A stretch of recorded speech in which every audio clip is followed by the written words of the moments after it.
Il faut voter pour nous parce que nous sommes les seuls à avoir été cohérents pendant 5 ans et à proposer un projet pour arriver à continuer de changer l'Europe et de faire cette Europe puissante qu'on réclame depuis longtemps et dont les premiers jalons ont été posés. Et pour ça, on a une excellente tête de liste qui a négocié le plan de relance européen de 750 milliards d'euros. Ça fait des décennies, en réalité, qu'on parle d'investir ensemble entre Européens. Nous l'avons fait à l'occasion donc de la crise Covid et nous voulons rééditer la chose. Et qui de mieux pour éditer cet exploit que celle qui a mené le premier combat, Valérie Hayé, qui a donc réussi à négocier ce plan de 750 milliards d'euros pour sauver nos entreprises, pour investir dans les technologies clés de l'avenir. Nous pensons que c'est absolument nécessaire de continuer dans cette voie-là.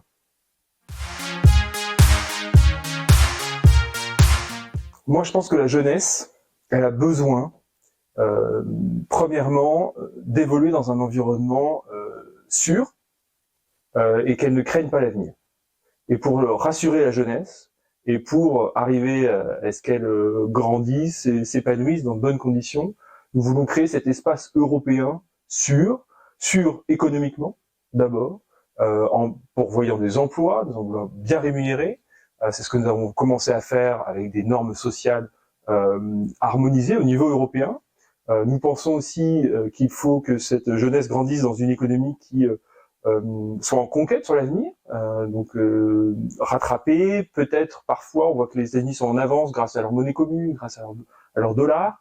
Il faut que nous, Européens, nous sachions aussi investir l'avenir, c'est absolument important. Il faut que les grandes entreprises, les grandes innovations, elles continuent d'être européennes demain. Il faut ensuite rassurer la jeunesse dans le contexte international. On voit qu'il est effectivement à nos portes, voire même en Europe, en Ukraine, particulièrement dangereux aujourd'hui. Il faut que nous soyons en capacité, nous, Européens, de nous affirmer nos valeurs et protéger notre espace de paix et de liberté. Enfin, il faut lui donner les moyens de s'émanciper, de s'épanouir, une fois qu'on est à l'aise dans l'environnement dans lequel on est. Et c'est pour ça que nous avons mis vraiment l'accent sur les études, la formation entre Européens, la connaissance des uns et des autres, avec 2 mesures, parmi plein d'autres, mais j'en citerai 2. La première, c'est Erasmus. Elle est beaucoup plus loin sur Erasmus, notamment que l'ensemble de la jeunesse se saisisse de ce projet européen en allant davantage sur l'Erasmus de l'apprentissage, dans les lycées professionnels, que chaque jeune en Europe puisse avoir l'opportunité de faire Erasmus. Ensuite, c'est le Pass-Rail. Nous voulons étendre le Pass-Rail européen pour que tous les jeunes puissent voyager en Europe de façon la plus décarbonée qui soit aujourd'hui, qui est le train. Nous pensons que c'est absolument formidable et essentiel pour former cette jeunesse européenne de demain. En réalité, elles ne sont pas importantes. C'est les plus importantes depuis les élections de 1979. D'abord parce que le Parlement européen a des prérogatives indépassables dans les institutions européennes. Auparavant, le Parlement européen n'avait pas beaucoup il avait un pouvoir consultatif.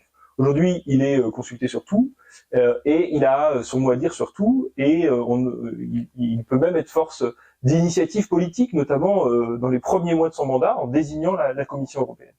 Deuxièmement, la période dans laquelle on est, elle est totalement différente par rapport aux autres.